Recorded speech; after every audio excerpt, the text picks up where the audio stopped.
Hello and welcome to the latest episode of The Talking Tradesman. In the studio with me today, I have soon-to-be author Ben Butler.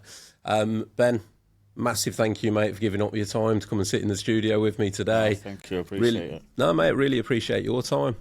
So first things first, before we go any further, let's plug the book. Oh yeah, the book.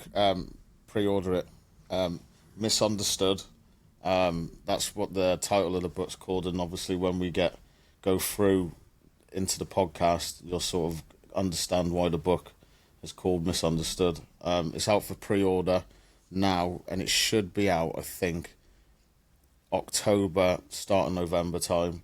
In time for Christmas. There's your Christmas gifts. Exactly. But yeah, listen, I'm sure by the end of this podcast, everyone will have it on pre-order anyway. But go and check it out. Misunderstood by Ben Butler. And we're going to get into, because it's an autobiography, isn't it? Is that right? Yeah, we're going to get into, obviously, why Ben has written a book. So let's start at the beginning, mate, and find out a little bit about you. Right, okay. So my name's Ben Butler, and I run an organisation called New Generation Coaching.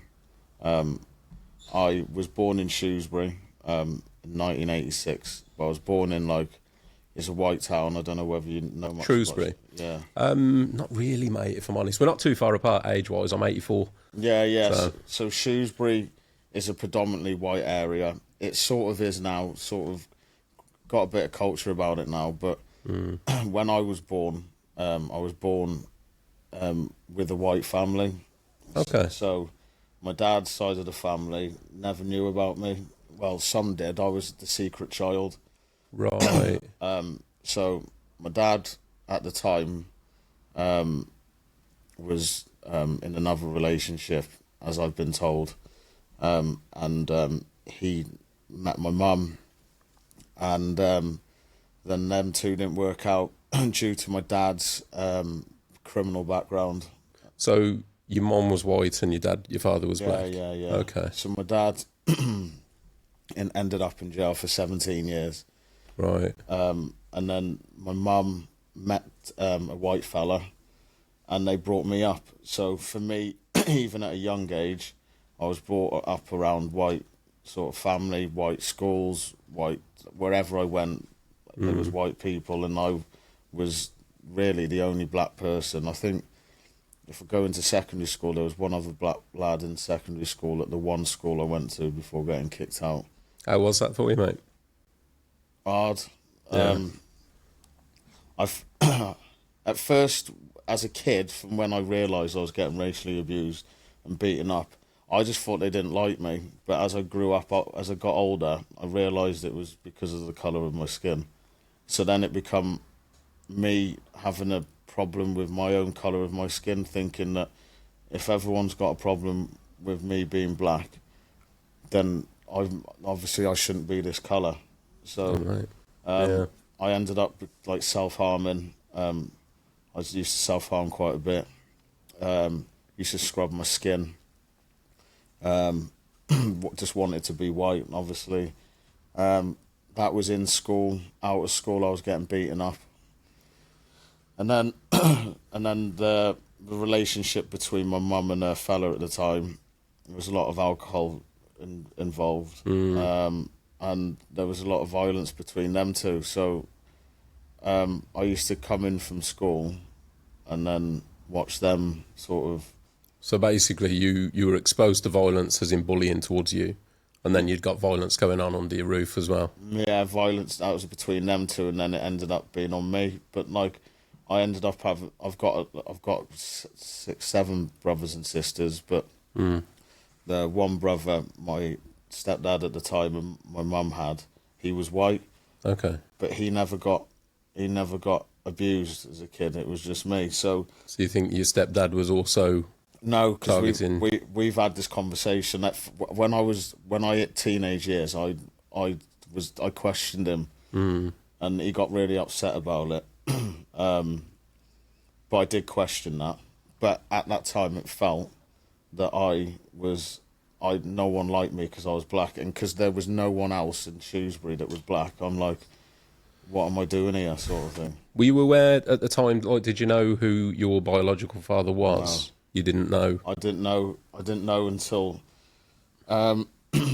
when I started getting involved in like criminal activity and that, my mum, I'm trying to figure out whether this was a specific day, but I'm pretty sure that my stepdad had, me and him had a fight, and I think I pulled a kitchen knife out on him and then chased him up the stairs, and I put it through the door. And then I wanted to know about.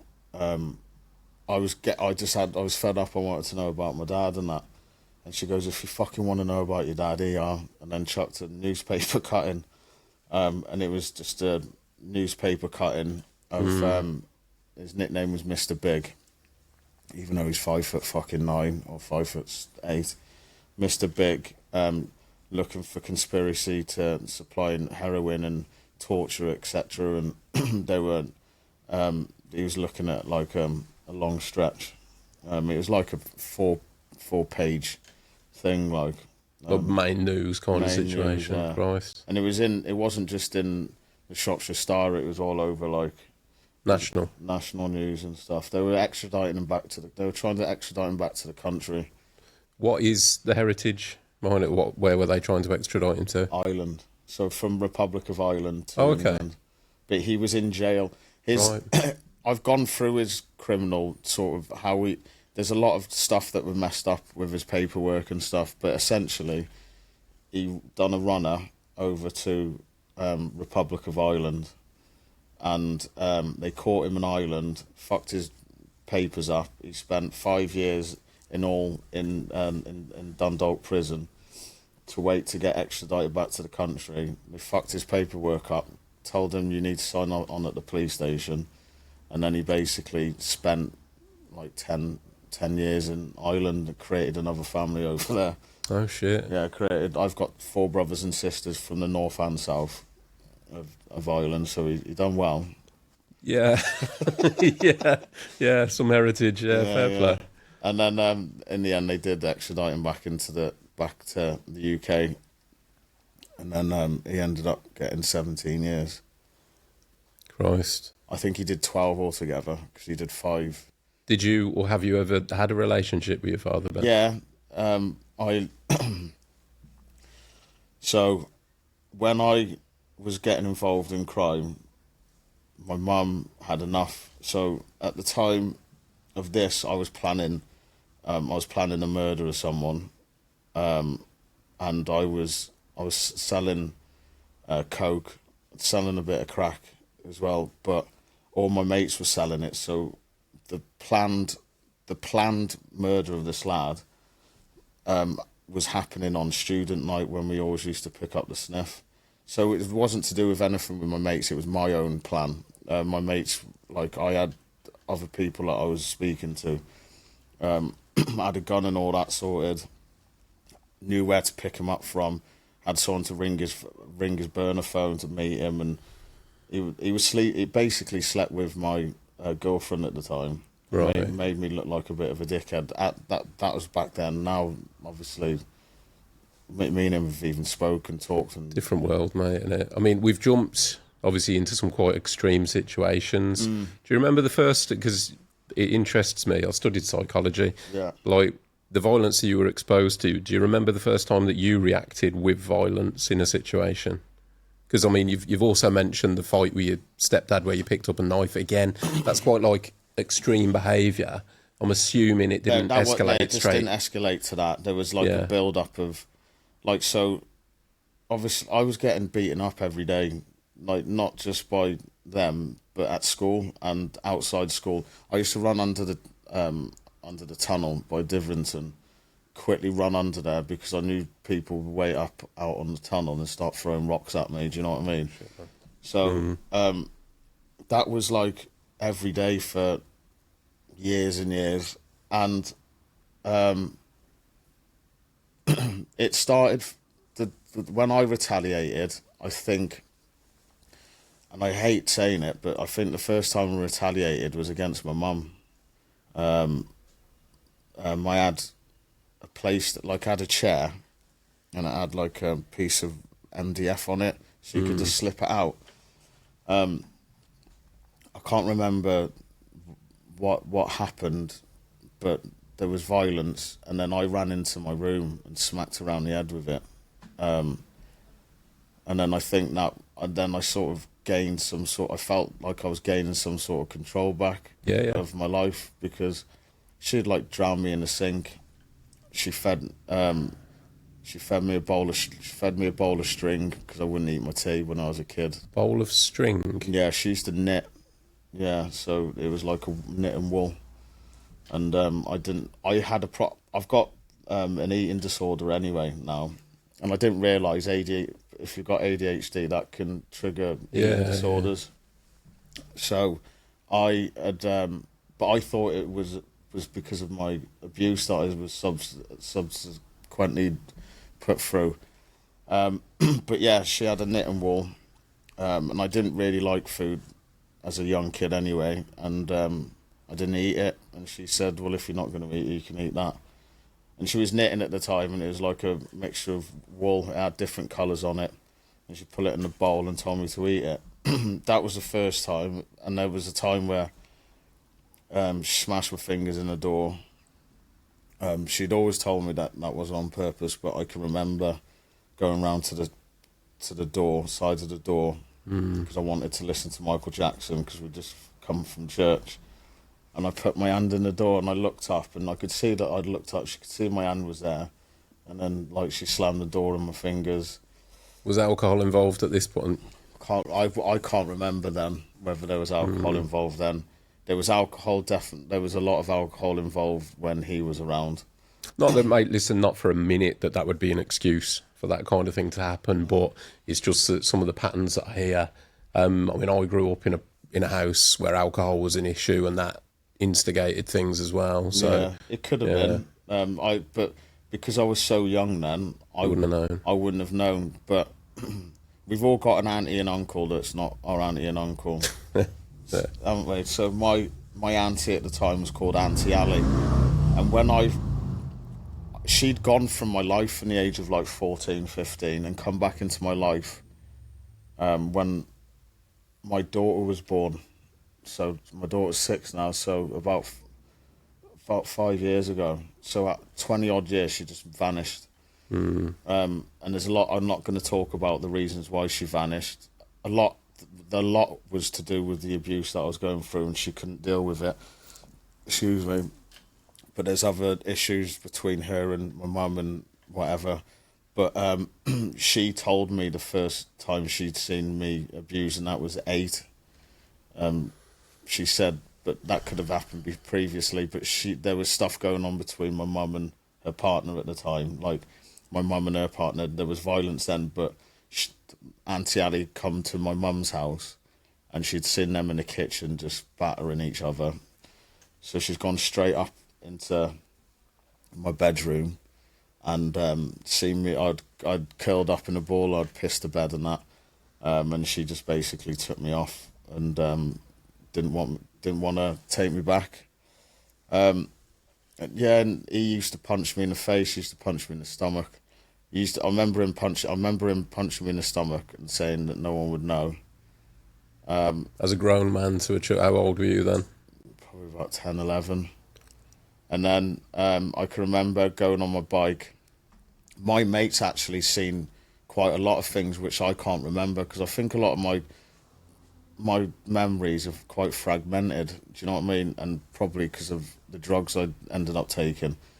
But my mates remember when I was going over the bridge over towards Coton Hill, and I was just biking, and he was chasing up behind me, and apparently he'd kicked me off my mountain bike and had me on the floor, and my mates had to come over to get him off. So it was like, yeah. So if you can imagine that going on for, well, let's say 8 up until 15. Fucking hell, mate. 15. I mean, fortunately, Ben, I can't. But I think it is really important to sort of set the scene, as it were, because I know you then lived a life yourself that involved a lot of violence. But what you've done there is explain how early and how young you were when you were desensitized to it, Yeah. when that became normal. Let's pause there a moment to say a massive thank you to this week's sponsors, Worcester.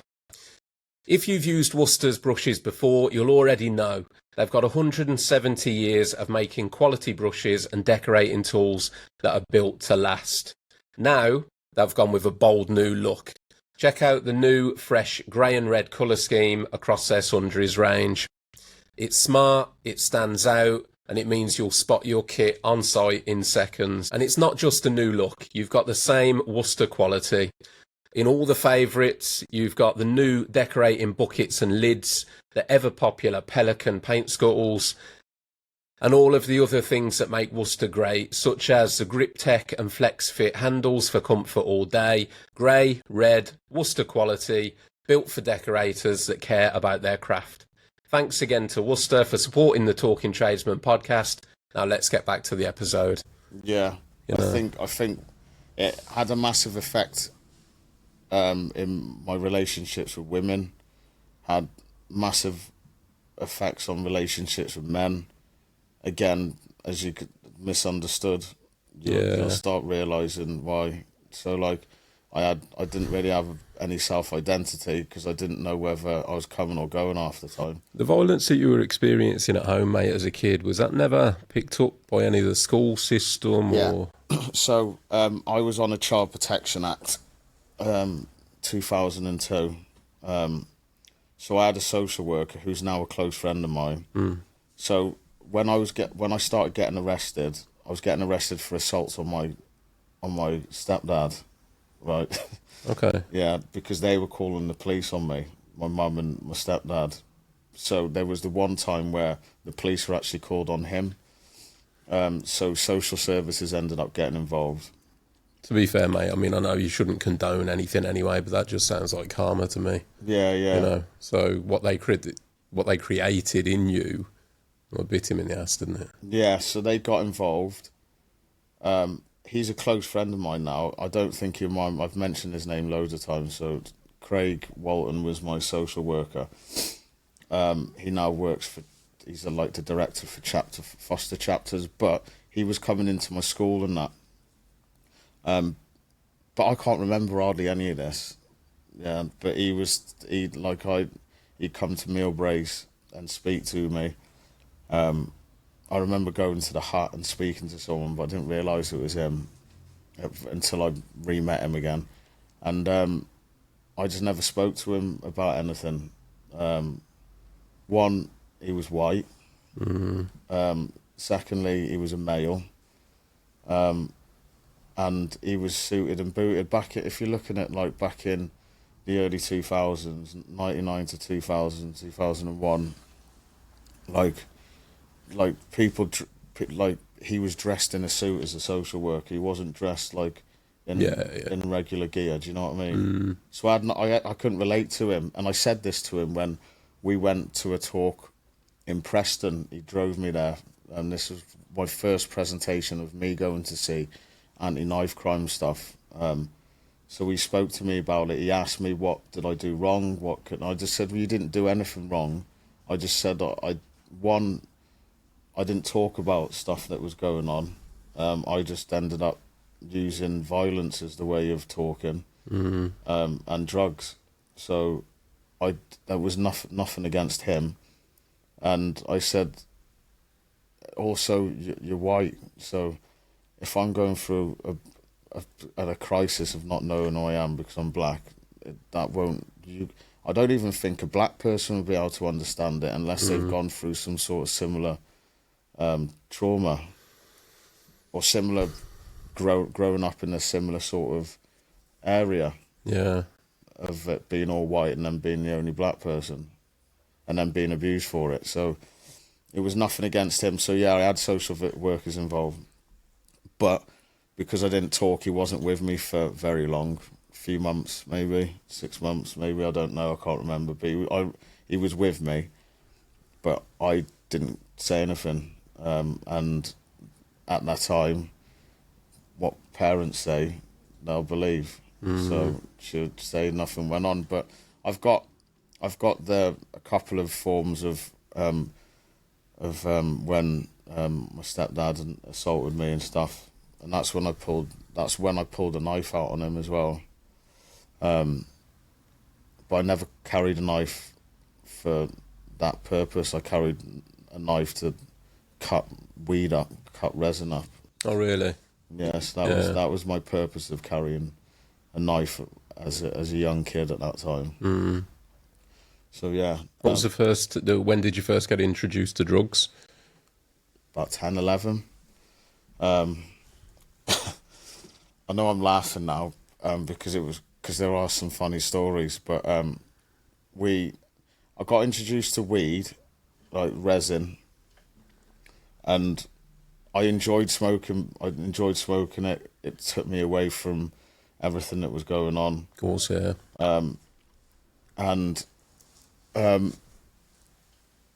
I then was introduced to it, but at the same time, the people that were introducing me to it were selling it. Mm. So then they were sort of asking me because I was smoking quite a lot. So they were like, if you're smoking quite a lot, I'm sure you'll be able to shift quite a bit. So it ended up me selling it in the school. Okay. So because I didn't have much money. When I went to school, I had a packed lunch. Yeah, remember No Frills crisps. Yeah. Yeah, so I had that in my lunchbox, the fucking Tesco. Yeah, the Tesco Value crisp. Yeah, and the Tesco Value fucking Kit Kat. Yeah. Yeah, and the brown bread with a piece of ham on, and I'm like, I ain't fucking doing this. I wore pods. Remember pods? I do, mate. You were either pods or kickers, weren't you? Yeah, That was the and thing. obviously pods were the fucking shit ones. Yeah, mate. I had pods. I'm with you, bro. Yeah. Pods and mitre football boots were the ones. Yeah, exactly. Mm. And my mum obviously didn't know how to deal with a black kid, so I remember Brill cream and mousse. Yeah, I do, mate. Yeah.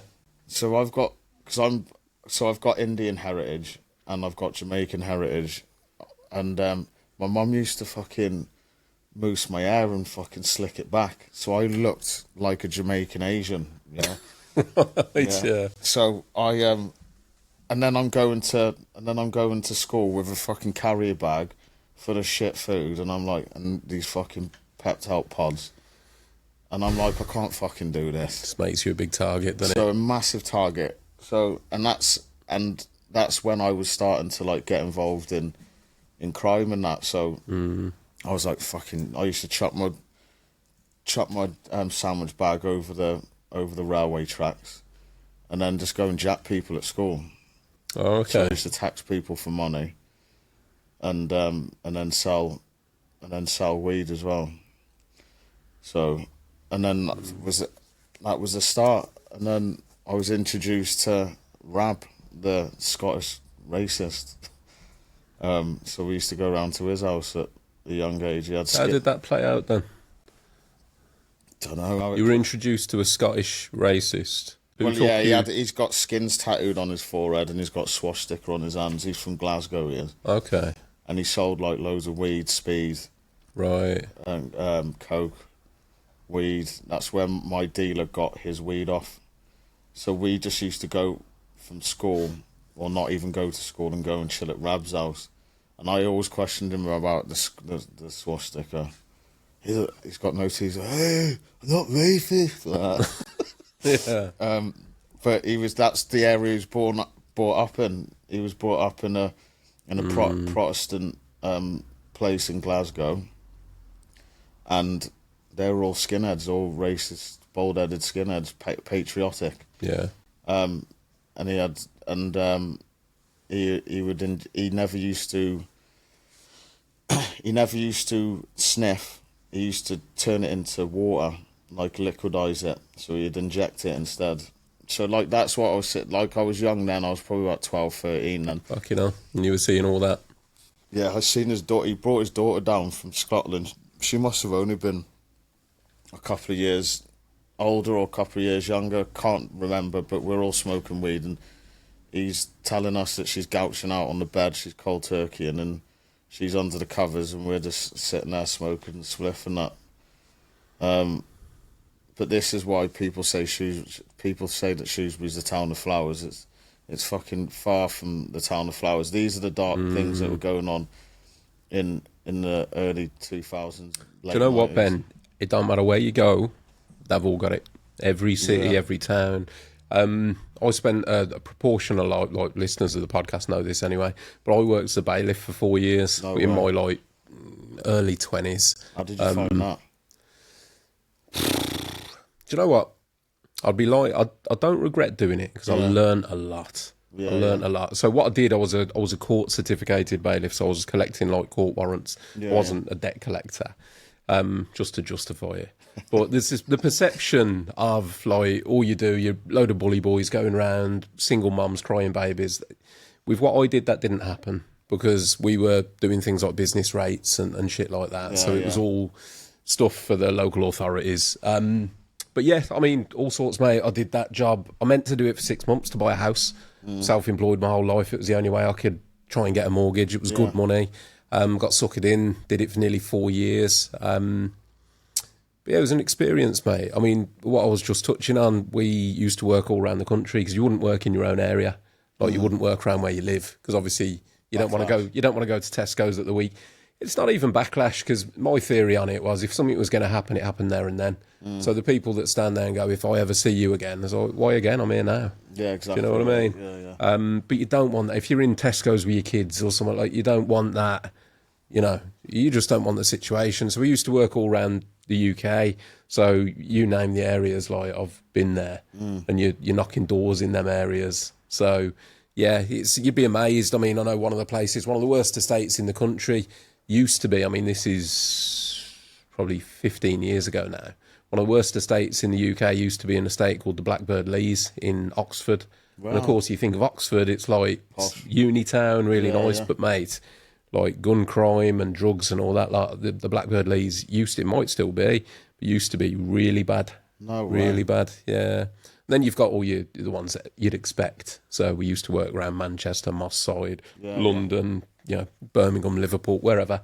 So I've been around a bit. I've probably been around Shrewsbury, to be honest with you, mate. I just can't remember it. But yeah, that's what I mean. Everywhere we went, you could go to the nicest place. There'll be that part that has got all that stuff going on. Yeah. So. Yeah, it was.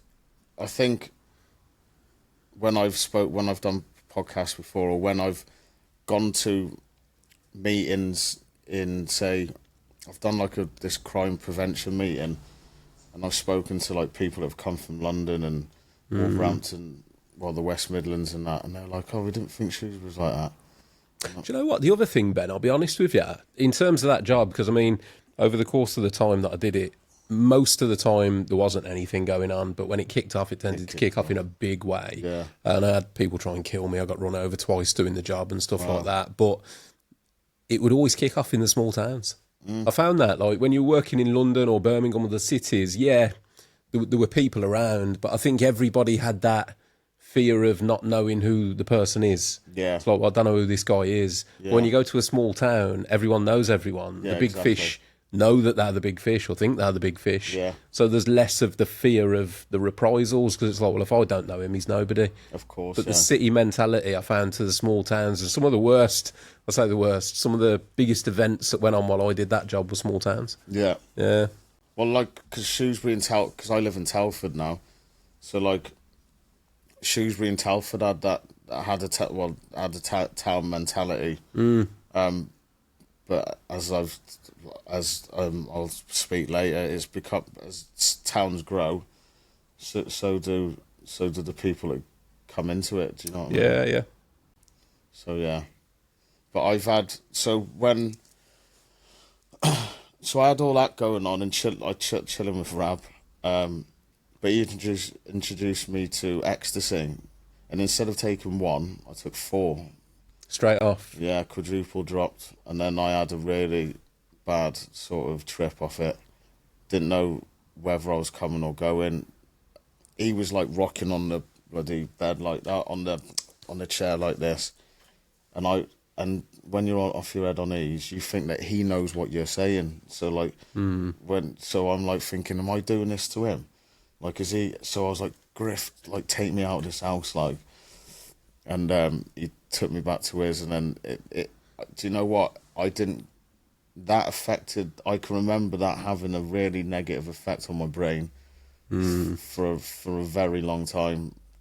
Like for you're talking about a year or so, the effects weren't, because I was only 13, so like it had massive effects on my brain, and I remembered it, and it's probably had that effect ever since. And as the other drugs that I've taken have had that sort of issue, thing on me. But like, it had a really negative effect on me. That did.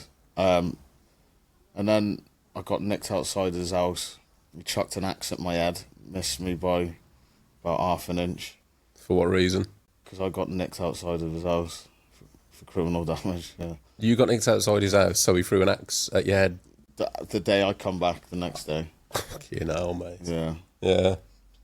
So, so that all that was going on, and then I know it's all postcodes now, isn't it? But yeah, apparently so. Yeah. Ours was estate situations, so we had all that estate stuff going on, and yeah, we used to ransack people's houses, and then that's when knives were used. I used a knife a few times. You used a knife against somebody on occasion? Yeah, the one was in Sundawn. I slashed his arm, and then I found out the next day, I think he had about 15 stitches in his left or right arm, I can't remember. And the other one was, I put a barbecue skewer through someone's arm. Mm. And then one was my stepdad, but it didn't go through. And then I got nicked for 2, as I got older, I got nicked for 2 Section 18s wounding with intent, but the 2 got dropped. Okay. Yeah. Let's pause there a moment to thank this episode's sponsors, Q1. Q1 are a premium masking solution. They offer the ultimate choice for professionals that demand perfection. Whatever you're painting, Q1 tapes deliver clean, sharp lines every time. Q1 tapes are designed for superior adhesion and easy removal, leaving no residue behind. We use Q1 tapes in our business all the time, on every job. In addition to the painter's tapes, Q1 offer a range of surface protection technology, solutions and accessories. You can cover things like worktops, hard floor and kitchen units with a range of Q1 protections. Using Q1, your projects are going to look professional and the results will speak for themselves. Q1 is available at all of your favourite stores and online at q1tapes.com. Thank you to Q1 for supporting the Talking Tradesman podcast and helping us raise mental health awareness in the industry. Let's get back to the episode. The one, when I talk about there wasn't many black lads in Shrewsbury, was the other black lad. Ben. Yeah. Because I was introduced to the football then. Yeah. What age was that? Again, probably about 14, I'd say 14, coming to 15. Yeah, about 14, 15. That was a fucking eye-opener. Because Shrewsbury, the football... Was it around the Shrewsbury, the club, Shrewsbury? Yeah, English border front, yeah. Right, that was the firm. Very well-known football firm. Okay. Very, very well-known, and very well-known as a right-wing neo-Nazi football firm. I must admit, mate, because, I mean, again, to anyone watching, when Ben first contacted me and sort of told me a little bit about his story, that was the thing that struck me, was when you said you were involved with a neo-Nazi football firm and you're black. Yeah. Because the two don't normally go together, do they? No. So we were mixing with estates and that, and the lads that were coming down to our estate were like dressed fucking... I was besotted with them. They were wearing Aquascutum, Stone Island, the Aquascutum jumpers, the Burberry reversible jackets, Rockports and that. Yeah. Paul and Shark jumpers. Stone Island, a few were wearing Stone Island, but it was like we had what was it? We went to Innocentia. We used to get I had a iceberg, iceberg clothes and all that with like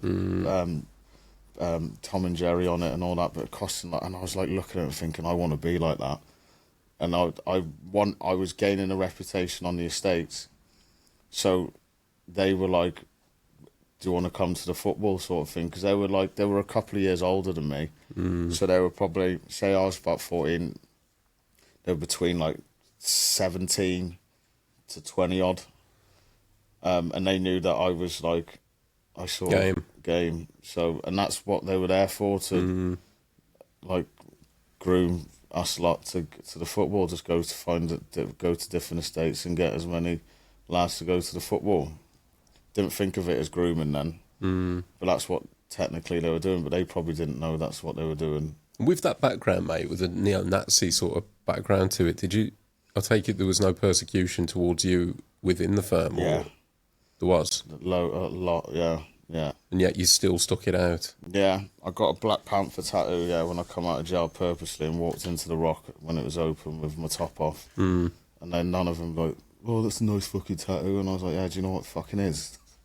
But it was like, but that was when I come out of jail, when I basically found myself. But there was a lot of racism going on within the football, and I had to fight my way through making a name for myself in the football firm as well. So even though I was going out to like Wrexham, Chester, wherever, Bristol, like, or Wolves or wherever, I was still having to have the off with some like that. There was always situations within the firm as well. So I was fighting internally and externally. Yeah.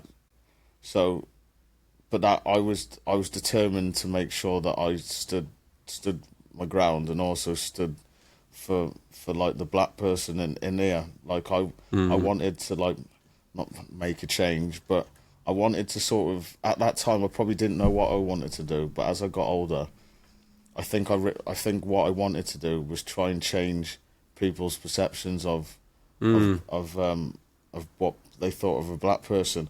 But it was fucking mad, because there was no fucking black people in Shrewsbury, and they didn't like black people.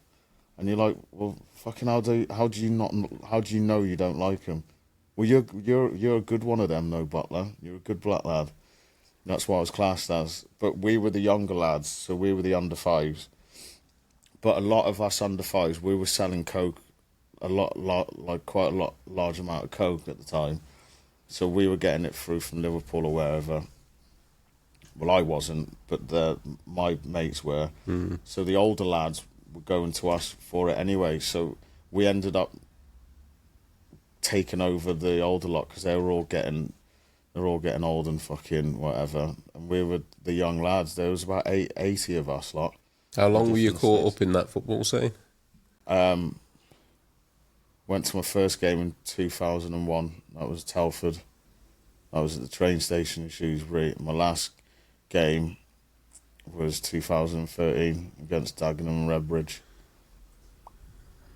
So about 12 years. You know, mate. You must have had some tear-ups in that time. Yeah, a lot of the times though, the cameras were all fucking load of cameras all the time. When I was getting into the football, the cameras were starting to get introduced, so it was a lot harder. But yeah, of course, I had a fair few tear-ups. I did go to watch Birmingham Shrewsbury last year. I went to see the old lads, but I made sure, so I wanted to see them. Do you know what I mean? Like,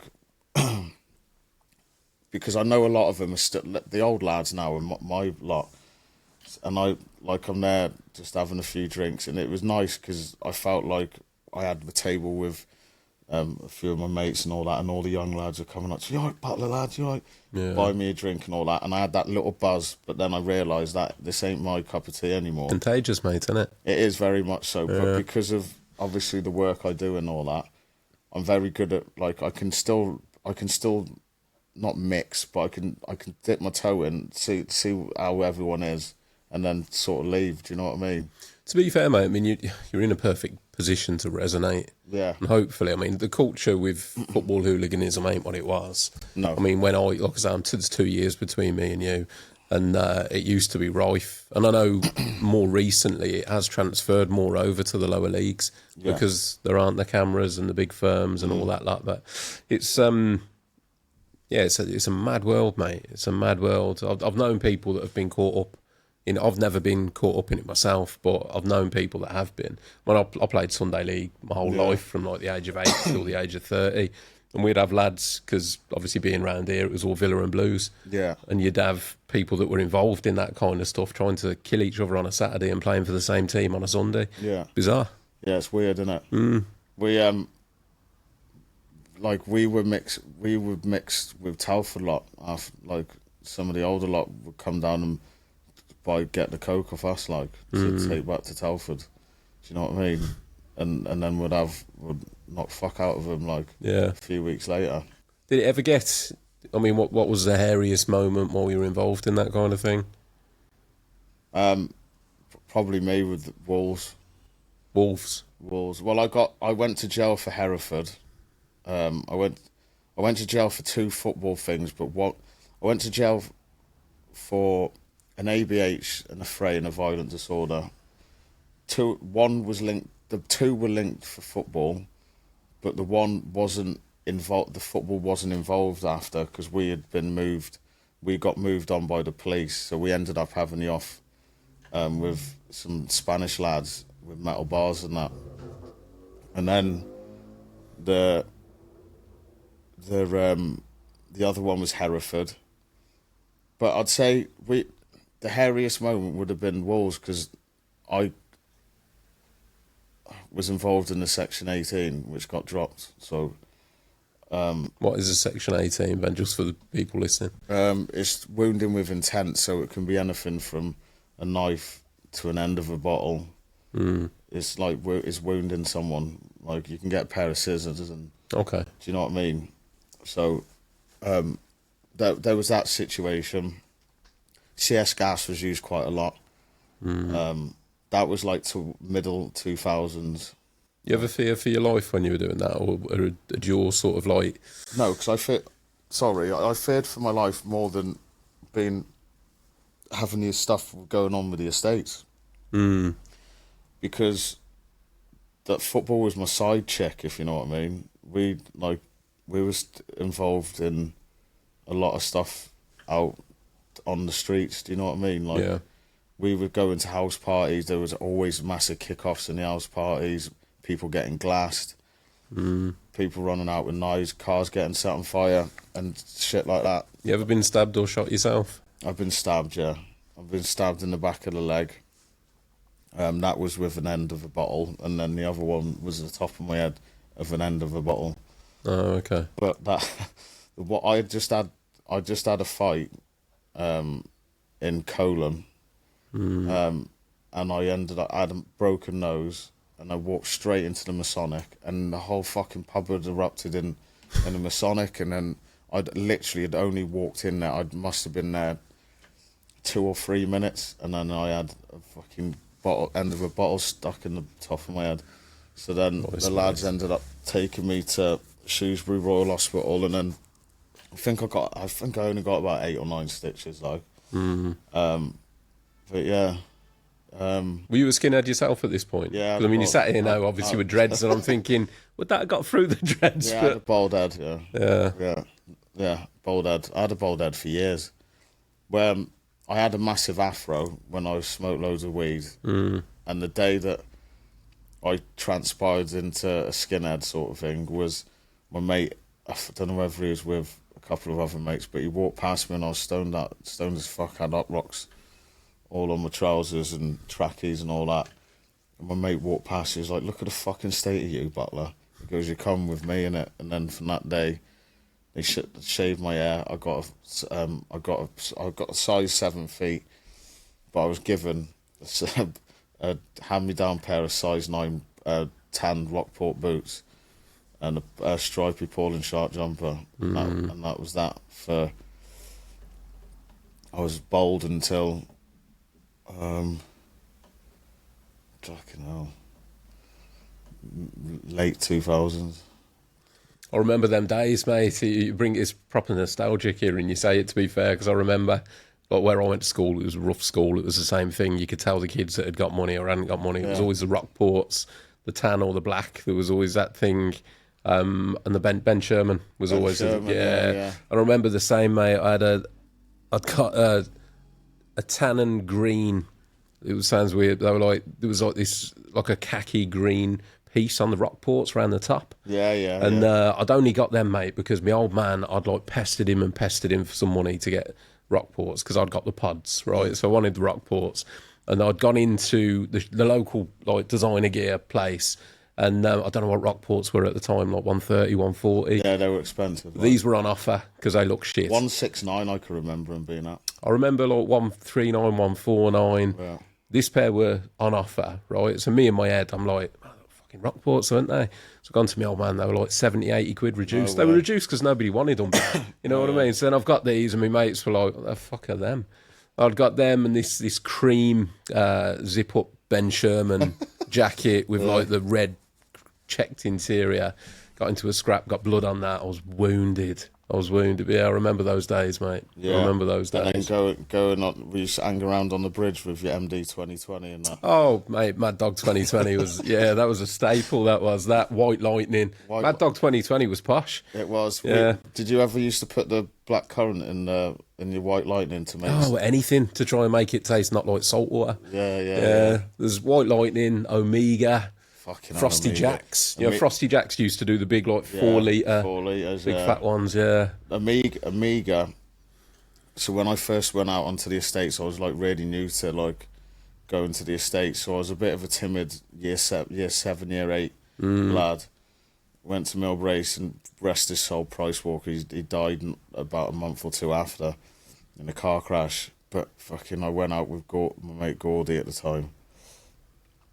And it was so weird because I went to his mum's house and she loves Rastafarians. And again, I was like, my eyes were wide open when I went into my mate's house because all I could feel was the smoke of the weed. But a big, very well-known Telford Rastafarian was there. And I was just like, no way. He's like, there's a black lad here as well. Like, But then went out onto the streets. So I must have inhaled all the bloody smoke fumes, even though I was selling it and smoking it, but that was different kind. Different cut. Next level. Got my Amiga and that. And then, because I had it wasn't the bigger bottle, it was like the smaller bottle. Yeah. So I'm necking it. Litre bottles, weren't they? Yeah, litre bottles. So I'm necking it on the bridge and all that with all the other lads trying to fucking think on this and that. And then I had a Lambert and Butler. Or was it a Regal? It might have been a Regal, I can't remember. And I flicked it, and I was getting really, like, me and Price were getting on really well, and I flicked it and put a fucking hole in his Portland shark jumper. Oh, mate. And I was lucky because he had a soft spot for me from that day. And my mate said, "You're lucky he didn't fucking bang you." And then, unfortunately, he passed away a few months later in a car crash. He robbed the car and crashed it. I know a few stories like that, mate. The same as my social circle when I was young. When I never got caught up in the football world, man, but the rest of it I can resonate with. Yeah. Certainly the underage drinking, all that kind of stuff, and the violence that come along with it back then. But I've had this conversation a few times on the podcast where I'm like, the youngsters. My son's 18, and to him, different world. Do you know what I mean? Like, when I was probably exactly the same as you, mate. Every night out ended in a fight. Yeah, definitely. It wasn't the end of a night until either you'd had one or your mates had had one or somebody had had or you were watching one. Yeah. There was always violence, but there was always violence. There was fights at school every day when I was at school. And now, and rightfully so, the kids now are expelled if they get caught fighting. But it was a different world that we grew up in, I think. So it's always worth putting that in context, because I know I have some conversations with my son now and he's just looking at me like, what? Yeah, as if that happened. Yeah. Like, it was normal then. It was normal, and I think, knife crime didn't really, knives weren't really used up until... Fortunately, mate, that was not something that I really was witness to or got caught up in. It was always just the off. Do you know what I mean? You'd have the off with a few lads or whatever, and bottles were. I mean, I got bottled twice when I was younger, and both times the bottle didn't break. So, which actually, I mean, I thought it hurt a lot more because it. I remember the End one of a bottle on time. your head kills. Yeah, well, I remember the once it had kicked off in a venue, and a lad. It was a mate of mine who actually bottled me, thinking I was somebody else. Really? But I remember it hitting, and I just remember the bottle then spinning off into the distance because he'd hit me with it but let go, and it had just bounced off, and I turned round and he was like, "Mate, I'm so sorry." So yeah, that was the one time, and then another time, same thing. It just didn't break, fortunately, I guess. But Yeah, I think bottles and pint glasses were used quite a lot with us with the football as well. But then again, that's technically wounding with intent. As soon as that end of bottles cut into the side of your neck or your top of your head or whatever, it's and that's what was used quite a lot in the football. And then because we were carrying weapons, we were obsessed with carrying like knuckle dusters and CS gas. I never had CS gas, but I always had a knuckle duster. But we used to take knives into school, we did, and show our teacher. show the teacher. Yeah, so my mate had a rucksack, and I don't want to say I'm not going to say her name because I don't have to say names, mate. I loved her to bits, but because I think knife crime or knives at the time weren't looked at it that way. We're taking the knuckle dusters with the spikes on and knives with the jagged edges or whatever, and she'd be like, "Just put them away, lads. Put them back in your bag." Yeah, but then I was arrested. I think I was like I was my stepdad 13. So I on a lot of my because I've requested my acro request of whatever your papers basically of all the times I was arrested or NFAs or whatever, and I was like 13, 14 when it says that I was not to carry a bladed instrument out on the street. So every time I was out on the streets I was always pulled up and searched, and that was happened quite a lot. But I think after losing a few of my friends, best mate and a couple of close mates through drugs, suicide and murder, I think, and then I lost my granddad. I think that sort of, and then my twins being born, I was getting to the point of like I ended up sniffing a lot more and getting involved in taking drugs, and more than like being out on the streets. I'll be in a house with a few of my mates and all that, just sniffing and whatnot.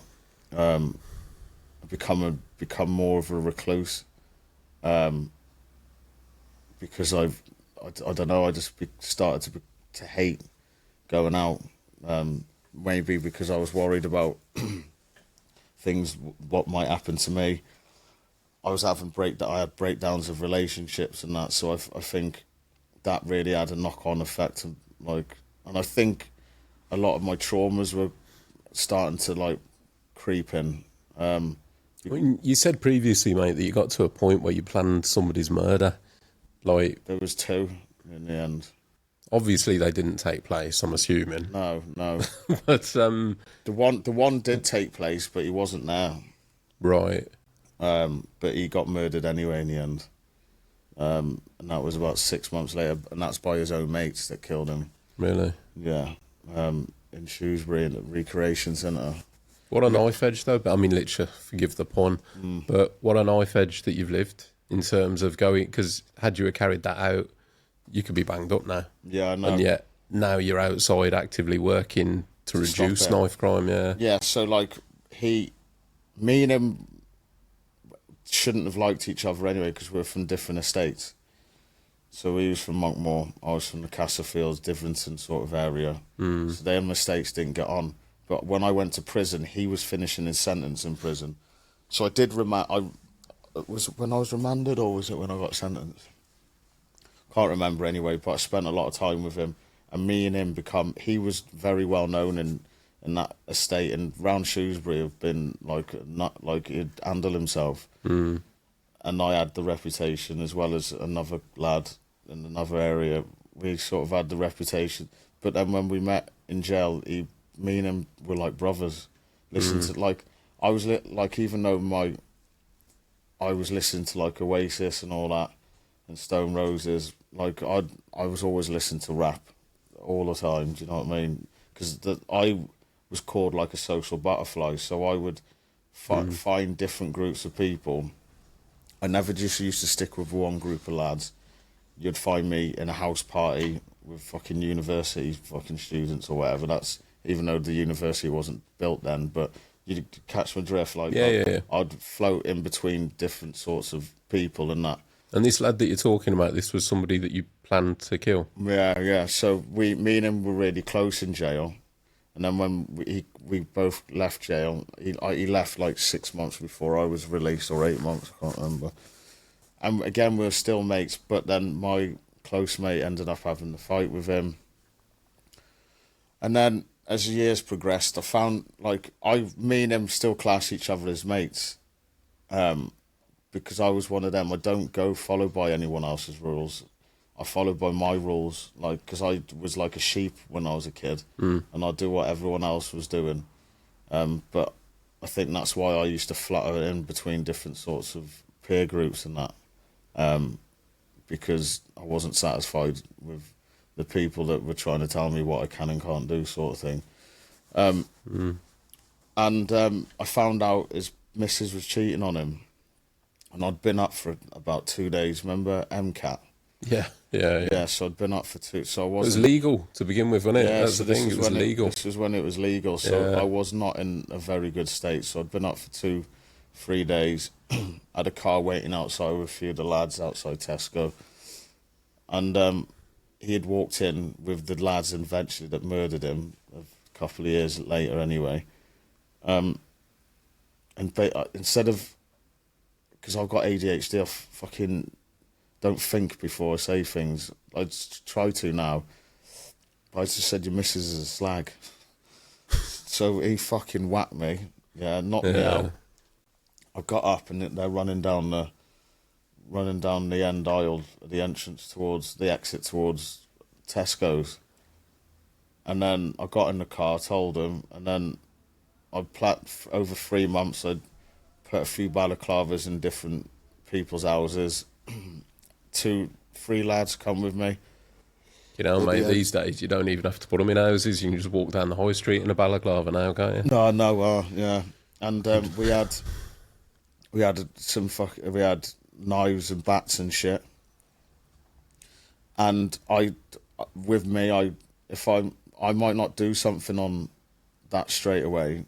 I'm one of them people that I probably calculate a lot of things, and I want it to be spare the moment. I don't want it to be spare the moment, but I want it to be. It can spare the moment, but not right away. Do you know what I mean? So so it was about 3 or 4 months later, and it was summer, and we were in a barbecue, and I just looked at my mate.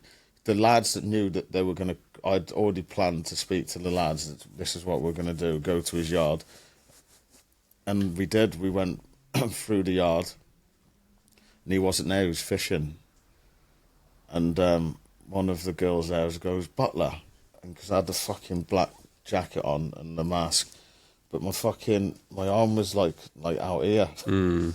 So with my arm out here, and I'm the only black lad in Shrewsbury. Yeah. So I was fucking.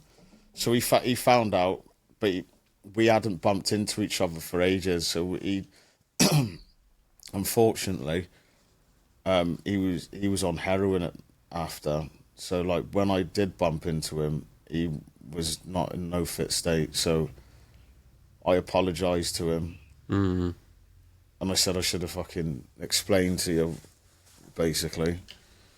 And we hugged it out, and then 6 months to a year later, he was murdered anyway by his mates. So yeah, mate, it's hard to quantify really, because I've been around some mad stuff myself when I was younger. Yeah. And it's hard to put into perspective for people listening that have never been around that. just how normal it becomes when you're surrounded by it. Yeah. Like extreme violence. You hear about, oh, this person's done this to this person, and just how, because to me, like, I guess externally now you'd look at it and think to consider taking somebody's life, you've got to weigh up the options. You've got to think, like, is what they've done really warranting that? But when you're involved in that madness, it doesn't, does it? It's that split second, like the disrespect, the fact that he'd hit you, but you'd called his missus a slag, like that then warranted you thinking, I'm going to take his life. Yeah, so like I didn't even think about taking his life. I just knew that I was going to. It would have been taking his life because I was going there to stab him. Yeah. Yeah. So the only end goal would have for him not to be around. But the plan was to go through his yard and stab him up. But the end goal is death. It would have been death anyway. Fortunately, it weren't to be, mate. Oh, I know, and I'm very glad that I managed to see him and hug it out, and we were okay. Do you know what I mean? And yeah, it affected me when he got killed quite a lot actually, because I started reminiscing of the time. I know it sounds mad, but reminiscing of the times that we spent in prison, and like we'd always meet up for association and stuff and all that, and play pool. And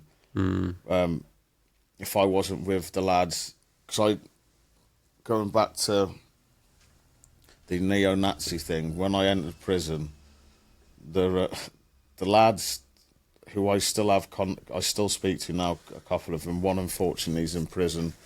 I think he got like 10, 11 years, but he had tried sort of. All of the lads that I speak to have all tried to sort of sort their lives out. Unfortunately for him, he hadn't. But we all keep in contact. But they were fucking flabbergasted. I was like, is that even a fucking word, flabbergasted? But yeah, it is. Yeah. They didn't. They were more intrigued about why I hated black people and Asians, anyone of colour. So you yourself, when you were swallowed up into that world, took on their values. Yeah, like, as in you then hated black people and Asian or whatever, you know. Yeah. So when I was going to the football, I didn't like any. I didn't, even though I'd listened to like Tupac and all that. I didn't like anyone of colour. If I ever showed you my convictions, like I've got 2 or 3, maybe 4, of inciting racial stuff, racial ABH. There's a couple, yeah. So that's what happened to me. And you carried that into prison as well. Yeah. And then. How long have you spent in prison, Ben? Well, I got 42 months, and then that's not including the 3 months remand, 3 or 4 months remand. I got 42 months, but I think 8. I was going through this the other day, wasn't I? 8 months were run concurrent or consec. So I've done about 2 years in prison, and I left school 6 weeks, and then I was remanded in custody when I was when I was 16. So as soon as I finished school, the 6 weeks holidays were up. I'm in jail. Wow. And then at 16. Yeah. So was that juvie? Yeah, I was in Stokeheath. Okay. It's in YOYs now, but I was in Stokeheath, ED 8878. Although everyone remembers their prison number and their army number. Yeah, I mean, mate, I've never been inside, so I wouldn't know. But from the people that I've spoken to, I've heard juvie is actually a lot more unpredictable and violent than I wouldn't know the adult really. prison. I wouldn't really know about the adult side of things, but I've spoke to a lot of friends, family members, and that about adult prison, and they say that juvenile is like very, because there was all sorts going on in juvenile. Mate, listen, I mean, it's the age, isn't it? It's testosterone's going wild. Lads are all in there trying to make a name for themselves. They're in between being a boy and a man. Yeah. And they all want to be a man. They want to be the man. So yeah, I can imagine it would be. But I was fortunate enough to have been around people that were gang members. Like, because people class me as I've had it in the newspapers, a gang member. I'm not a fucking gang member. I was just a misunderstood kid that chose to hang around. You could technically class hanging around with a group of lads as a gang, or the football firm as a gang, but I never classed it as. But when I went to jail, I realised that I was with a different kettle of fucking fish, like. But they were just more. They were more intrigued about me than I was of them, really. But they looked after me. Obviously, I got involved. I still had to make a name for myself, for them to put me under their wing, sort of thing. And we're all close friends now. Which side? So in jail, was that still like the neo-Nazi side that you? No, these are black gang members. Right, so you went the other way. Yeah, in essence. So they taught me. How did that go down then, mate? So when you went through those doors, you were aligned to obviously the football hooligan neo-Nazi side. Nah, there's nothing. It wasn't like that. There was only a few lads. There was 2 Wrexham lads that I was mates with in there. But obviously, we'd had the off on the outside. But there was only. I didn't see any neo-Nazi stuff. There was just loads of black lads, loads of Asian lads, and white lads there. So I didn't really. I always wanted to find my culture and heritage. Yeah. It wasn't as if I went there and I'm like doing the Sea Carl sign and like doing all this shit to it. Like, do you know what I mean? I wanted to learn about my culture and heritage. And I did. They taught me a lot about myself. They wanted to know about me and why I was like the way I was. They taught me about Halal Selassie. They taught like even the little things of like Dax Green and stuff in your hair and that. And they fucking looked after me, and we've kept in touch from fucking 2005. And we're in 2025, so for 20 years. But there's 2 lads that unfortunately we're trying to get hold of, but we can't. Don't know whether they're in prison and all that, but the 3 really close friends of mine. One's from B21 Burgers. The other one's from a ex-gang member from Loughborough, and the other one's a gang member from Notts, like from Sherwood. So, and I was just a fucking racist black lad. but they loved me and I loved them. Like, and it was at that point when I knew when I come out that I wanted to try and do something different with my life. But unfortunately, I was made homeless when I got out of prison. I had nowhere to go. What age were we at that then, Ben? If you went in at 18. Yeah. Okay. Yeah. So I got out when I was 18. I was lucky because I went down the block and I was on an assault charge. So when I went to prison, I was on them 2 Section 18 charges, which got dropped when I was in prison. So I was glad that, because I could have had obviously my jail sentence extended with them. No, the 1 Section 18, and then the other one happened outside after I got out. Sorry, but I was on an assault charge, and I was just like, I just want to get out. I want to fucking sort my shit out. And then I got out, and I was made homeless basically, and I lived in a bed and breakfast. I was given my postal check from, remember the postal order checks and that, so I was given that, 200 quid, and that's you, and I was like, that was them dusted with me. So I was like, I went to a bed and breakfast, and I'm like, how do I make money? And the only way of making money again was getting involved in that, so I tried holding it out as much as I could, start doing gardening and renovations. But it wasn't earning me enough money. It's like fucking 180 quid a week, and I was earning that I was earning that easy, twice as much a day. So it's a problem, mate, isn't it? That world. Once you've tasted the money that can be in, like, how do you then go back to earning a menial wage. So I ended up getting involved in it, and then I was worse when I come out, when I went in, because I started taking steroids, taking coke. So mixing steroids and coke isn't good anyway, but and then I was back in the football, and it was just like fucking round in circles. But then I had more connections then with, if I ever wanted, like I said, the gun situation, and I had I had people that I could ring then from different sort of cities if I wanted things to happen. But like I said, a lot of my friends were passing. My best mate died of an epileptic fit, and I'm epileptic as well. He just come out of prison. He literally wrote a letter to his mum and said that he had sorted his shit out, and he went and had a spliff when he got out, and choked on his tongue and vomit, and died, and he didn't even get to see his mum.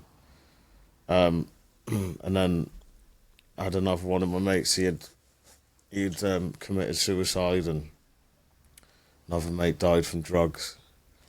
So it's ended up having a mad effect on me. So I ended up fucking off to Thailand.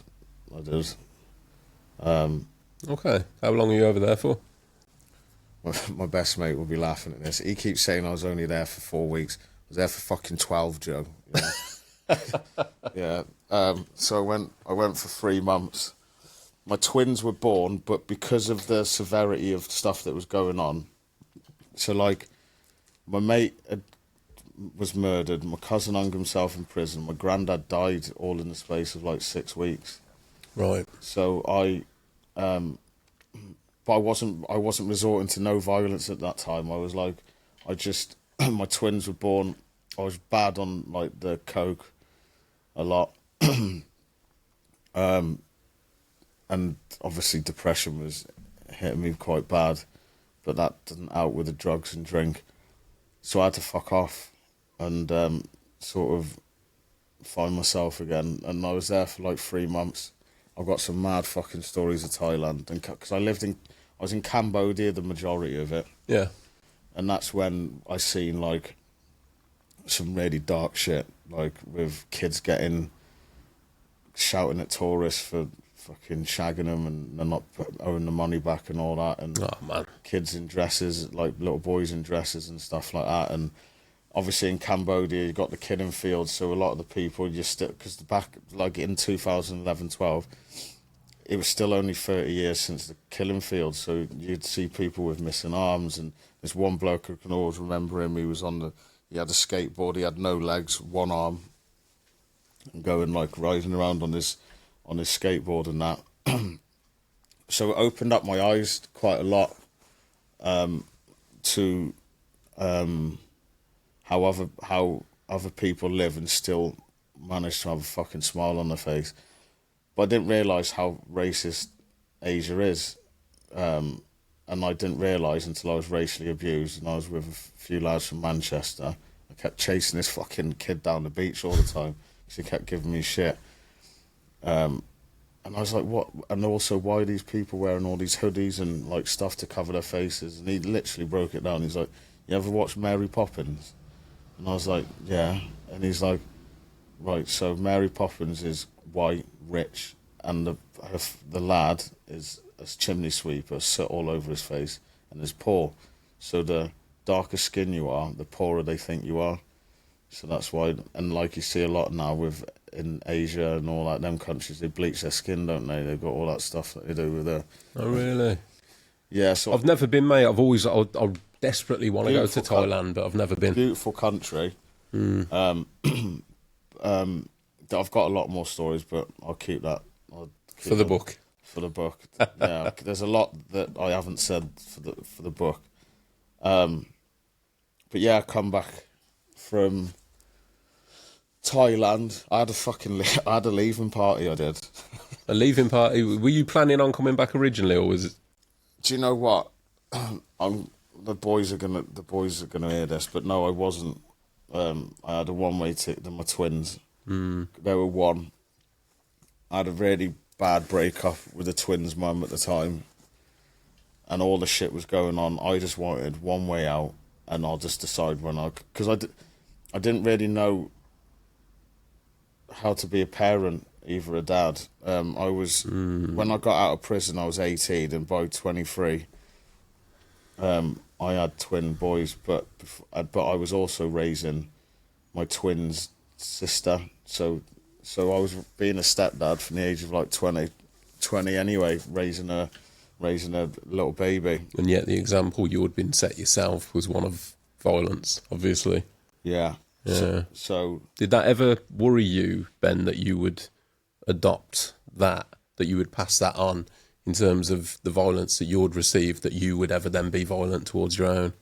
And yeah, it has worried me, because I'm not going to lie, I smacked my daughter's bum before and I'd end up fucking feeling like shit. And if, like, I think I've gone completely the reverse way and become a right soft dickhead now.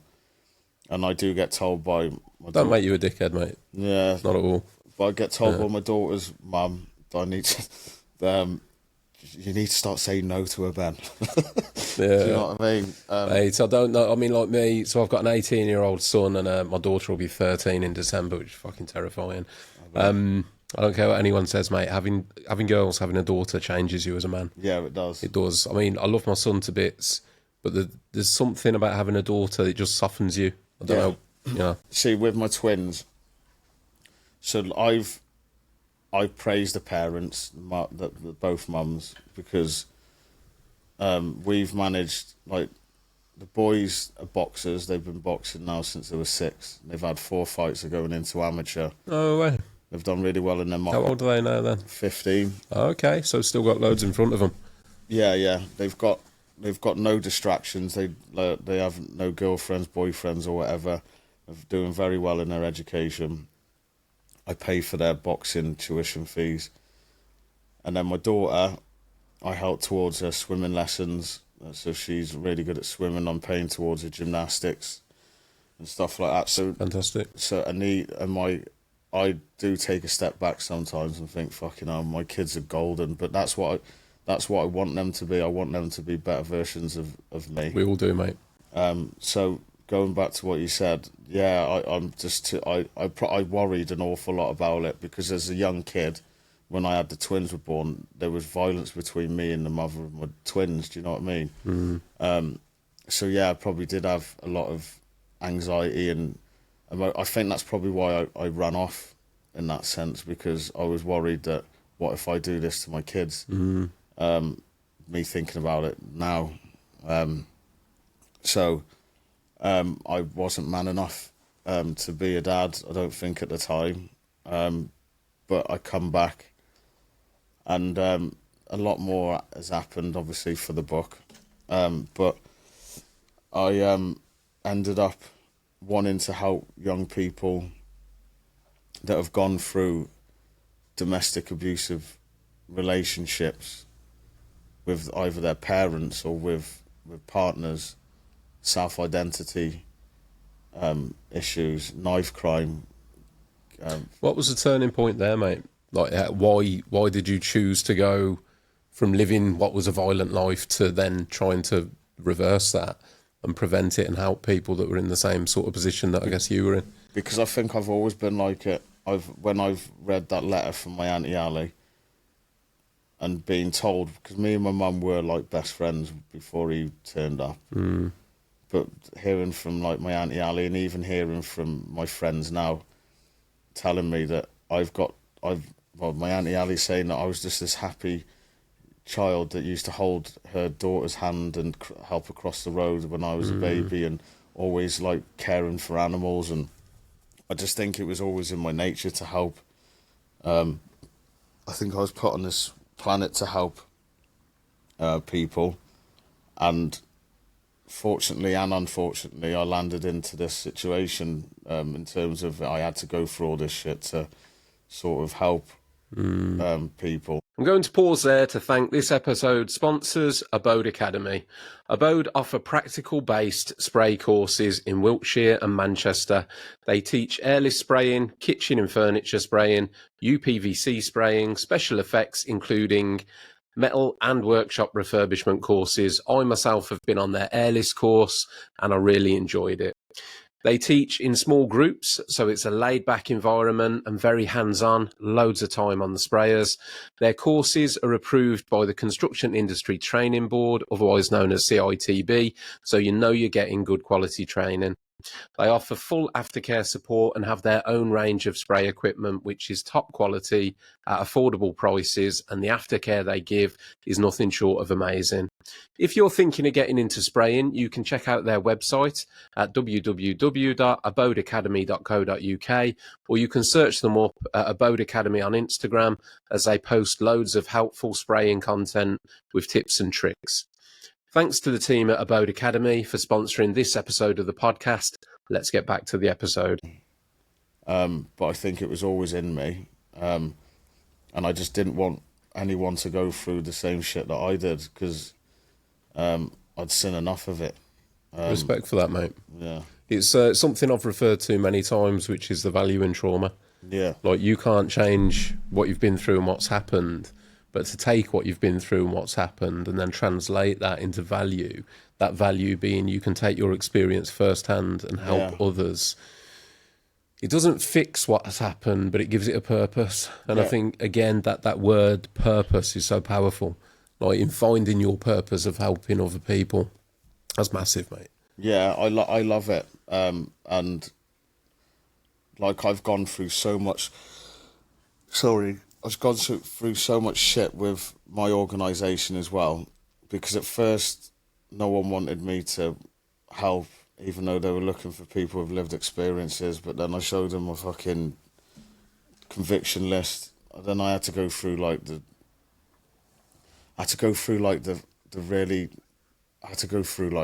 references, having people vouch for me, saying that he's a changed person. Like, I was working in a care home at the time when I started New Generation Coaching, and that still wasn't enough. Do you know what I mean? So I felt like I'm always battling through to try and make sure that I can help young people. And what is it you do now with New Generation? So I mentor young people that are involved in all the subjects, like I said, like self-identity crisis, domestic violence, racism, gang affiliation, like the young people that are on the periphery of county lines or joining a gang, or young people that are actually involved in it. Mental health. My focus is on the younger generation. That's why it's called New Generation Coaching, because I wanted the new generation to not follow in my footsteps. It's where the difference can be made, mate. Definitely. So I do that. I'm a qualified personal trainer, so I've done like boot camps and all that stuff. But like, as time's gone on, I sort of, even though I'm doing some work in September and October in Telford for the interfaith and recharge, I think.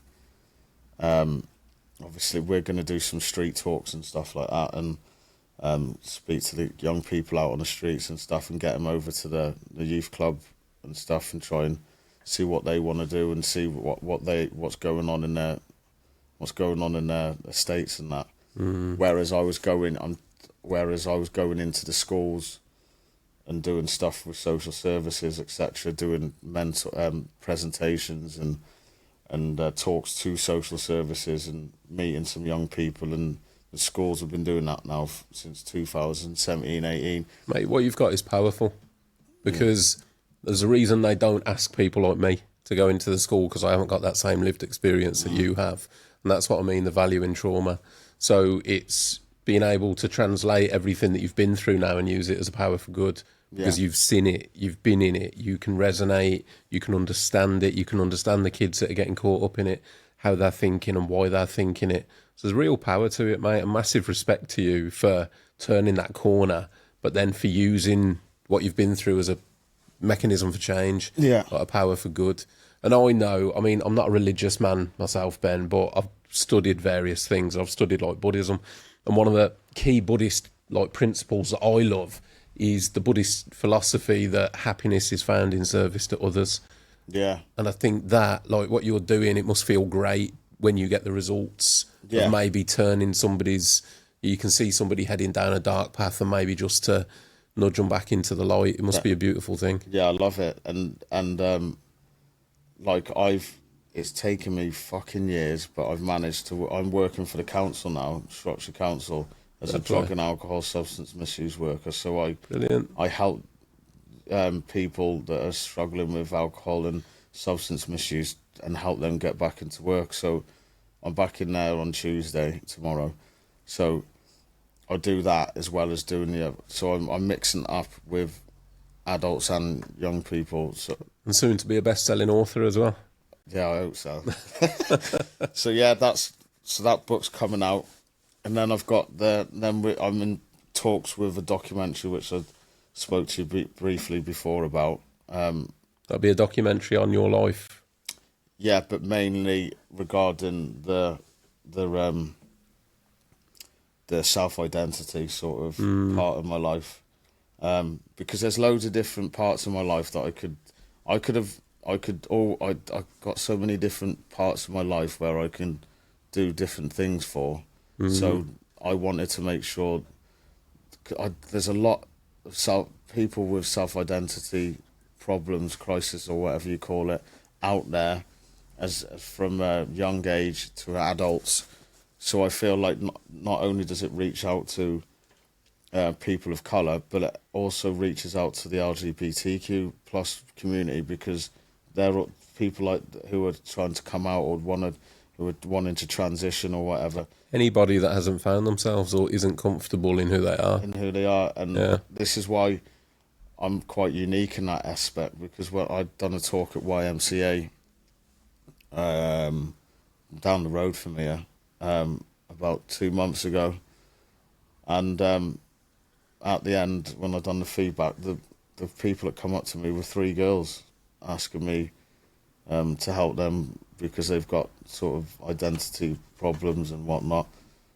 And I was really happy, because I felt like not only just I'm reaching out to lads, I'm reaching out to other people. Yeah, that's quality, mate. Yeah, so the documentary's based on that, and then we're hoping. Well, I'm not hoping, because it's gonna fucking happen. We're going to the film festivals, and it will happen, mate. Yeah, particularly once your book's out as well, mate. You never know the offers that you're going to get off something like that. I mean, exactly. You've got an incredible life. You've touched on it today. I'm sure there's loads more in your book. Once people get hold of that, you never know. No, you never know the offers that are going to come along, mate. Yeah, You'll be on Netflix next year before you know it, mate. Well, that's the plan. I want to get to Netflix or Amazon Prime. I love Netflix. Just when you do, and you have that documentary, mate, make sure there's a little part about when you came on the Talking Tradesman podcast. Eh? Of course there will be, 100%. Well, like I said, when my book comes out, I'll be bringing you a signed copy. Mate, I have got to have a signed copy of it. It's a tradition now. I've had a few great authors come and sit down and talk to me, and I've got signed copies of all the books. So you can't be the first one I haven't got. So it's, 100%, mate. Yeah, no worries. Yeah. Well, Ben, is there anything that we haven't touched on that you want to touch on? No, there is a few things, but like obviously, again, leaving it for the book, there's obviously talk about my time in the armed forces. And you didn't even know you'd been in the armed forces, mate, as well. So you can add that into how long. We won't go deep into it, mate, but how long were you in the armed forces for? Just under 3 years. I always say 3 years because it was a few months out of 3 years, but what's the point of saying 2 months and not 2 years and 9 months? So it was about 3 years, unfortunately medically discharged due to my epilepsy and stuff. Oh, shit. Yeah, it took me 7 years to get my convictions spent, and a period of time with the doctors and all that to get me into the armed forces. So Right, so you'd have been approaching 28. Yeah, I was going to say you must have been approaching 30. 28, yeah, when I joined. Right. Yeah, and there's a lot of shit that went on in there as well. But Regular army or navy or yeah, I'm a Tottenham fan. Yeah, so when I told you I was bad on the drugs, we had to do a barb test.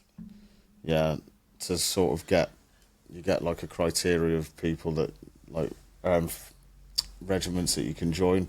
Again, I'd been off my head for a couple of days, and I went to the barb test, done really shit in it, and then just picked that one, and it was the Royal Artillery, and I'm a Tottenham fan, so my cap badge Gunners. is fucking gunner. Yeah.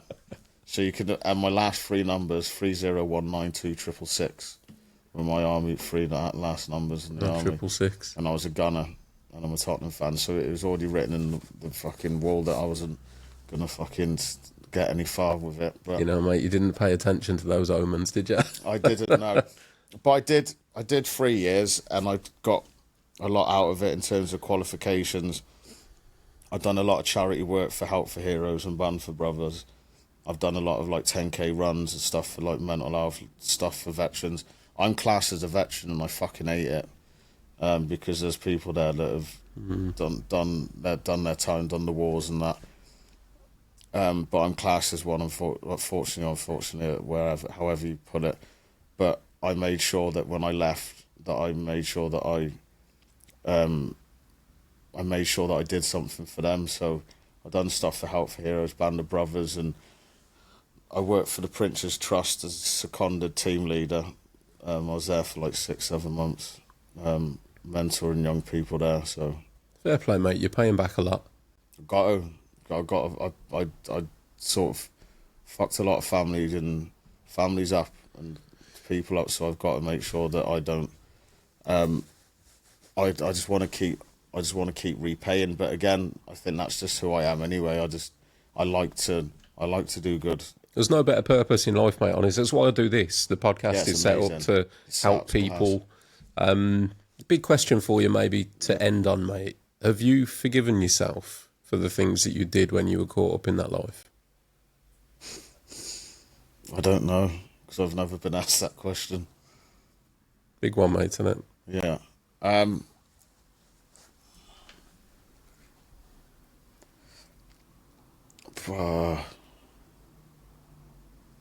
Probably not. Probably not, because again, in the book, there's a lot of talk about times where I've tried ending my life and suicide attempts and overdoses and all that, and I feel like that's a lot of pain and trauma that I still go through to this day. I've gone through all the counselling and therapy, but I don't think I can ever. Yeah, probably haven't. No, probably haven't. That's probably it's a journey, mate. I hope one day you do. No, I will. I'll get there. I'll get there. I promise. Yeah, yeah. That's a good question to ask. That's why I'm sat here, mate. Isn't it? Yeah. It was off the cuff, man. It's just I can see all the good work that you're doing. I just hope that you realise that over the balance of it, like, continue doing what you're doing. There's no better purpose in life than helping others, but it's finding forgiveness in yourself. Yeah. To be able to settle the past. Yeah. I guess, and not feel that you have to keep paying. So continue doing what you're doing, but don't see it as a debt. Okay. See it as you're just moving forwards, man. Balance is zero. Yeah, I do feel like I'm moving forward with it when I'm doing it, but I think at first I think I wanted to do it to repay, but what you were saying is about forgiving myself. I don't think I've forgiven myself, so I keep doing this work. I do it because I don't know what else to do, because at the end of it, do you know what I mean? I don't know. Like my whole life for the past 10, 12 years has been helping people. If that was taken away from me, then I worry what the fuck am I going to do then? There's no reason it ever would be, mate. Yeah. Nothing out there can stop you helping people. You can job titles can change, sure, yeah. But there's a lot of ways that you can help people, and doing everything, mate. Listen, writing a book will help people. Yeah, that's why. So when I've spoken to people that have said, so what? How are you going to focus your own? Like your focus is on young people. So that was what I said. I said, but this book can reach out to more people to help. You know what I mean? And do you know what, Ben? There's a saying, isn't there? Sometimes it's the seeds that you don't know that you sow that bear the greatest fruit. Yeah, I've heard that. Yeah. So your book could reach somebody that you're never going to know, you'll never get to see, nothing. They're going to read your book and it could make a profound change to their life that you'll never know about. Exactly. But then it's the butterfly effect of that is, well, then what about the people they choose to help? Yeah. What about the good life decisions that they make that positively benefit others as a result of that changing point being maybe taking something from your story? Like a butterfly effect, isn't exactly that, mate. Yeah. And I think if more people like you, like this, if we all just do our bit, it'd just make the world a better place, wouldn't it? Of course. And I know it's easier said than done, but it is easy though. Like, yeah, to help people. But I felt like I don't want to go into politics and shit like that. But it's easy, innit, to help people. Yeah, I think we do overcomplicate it. Very much so. We do overcomplicate it, and you can't. None of us can turn back time. And don't get me wrong, I think there are certain people, I ain't going to go too deep into it, but there are certain people in the world that are born evil. There's something wrong with them. Yeah. But the vast majority, the 99.9%, are a product of their environment. Exactly. Yeah. And you're not born bad, but if you're born into the environment you were born into, fuck me, show me somebody that don't take a wrong turn off that. Yeah. And I grew up around a lot of people that were saying, not bad people, but they did bad things. But again, you can pull the thread and you can find out why. Yeah. But it's accepting that, allowing it, forgiving yourself for your actions. There's another analogy that I've used many times, which is early in your life or whatever period of your life you might be in, when you react to your environment in a certain way, you can only react with the tools you're given, the skill set and the coping mechanisms that you know. So you as a child, when you were subject and witness to all the violence and all that, you could only react with the toolbox you had, the coping mechanisms you had, which was to reflect that, to be violent yourself and to do those kind of acts because you imitate what you're around, it becomes normal. As you get older and you experience other perspectives and you can learn and grow and create new coping mechanisms, that's where I think forgiveness comes into it, really. It's the previous version of you is not the version that is sat here today. No. So that person is not who you are now. Yeah. So don't hold the guilt based on the person that you're not. Yeah. It's almost I get that. a different character entirely. Yeah, definitely. Which is easier said. I understand that. Yeah. But me, myself, I look back at some of my prior actions in life and things I'm not proud of. Yeah. But I don't hold that guilt anymore because I know that version of me did not have the coping mechanisms that I have today. Yeah. So I can only move forward as who I am now. Definitely. I think a lot of mine, as I got older, were more relationship-based, of holding a relationship with a woman, because there was always domestic violence in my life. So yeah, of course. The domestic violence ended up coming out from my side as well, which I'll always admit, and I will always hold my hands up for. But also their side. But I think as I've had a lot more therapy and counselling and realised, because I thought that was not, when things were going normal in the relationship, I had to fuck it up because I was like self-destruct. Yeah, I was like, this ain't normal to me. But now, over the past few years, of like having deep talks with people and having my therapy and stuff done, like I'm really settled within myself. So yeah, I think as I was fighting the demons of the violence in terms of streets and whatever, going fight with the lads or whatever, and the trauma of that, I got through that like a few years ago, about 5 years ago. But it was the relationships with the women that I needed to sort out. But then I was diagnosed with ASD and ADHD, and I didn't get diagnosed until last year with ADHD, but 6 years previously I was diagnosed with ASD. But the only reason why I was diagnosed with ADHD is fair play to my GP. He referred me, and he had been noticing traits. they had obviously gone through my psychologist reports and all that, and they wanted me to sort of do my ADHD assessment. I got diagnosed with combined ADHD or something. So a lot of that as well, I've had to sort of manage with, like, to try and sort of accept who I am as a person. Yeah. Because it's really hard to accept. I'm fucking weird in the head half the time. I think we all are, really. Yeah. And back years ago, I'd think I'm weird and that, but now I fucking love it. I embrace the fact that I can just be me and just accept me for who I am. I don't use the label of what I've got, but I just, like, I'm happy that I've accepted myself in that sense. I think in a lot of ways, mate, people, when you get that diagnosis, you gain an understanding. Because rather than think, why am I different? Now you're like, okay. Yeah. Like, now I understand these things and these traits, and, you know, it's okay. Yeah, and it helps a lot of people when I do my work as well. So not only do I talk about my past, I can talk to them about, obviously, the epilepsy, the ADHD and the ASD.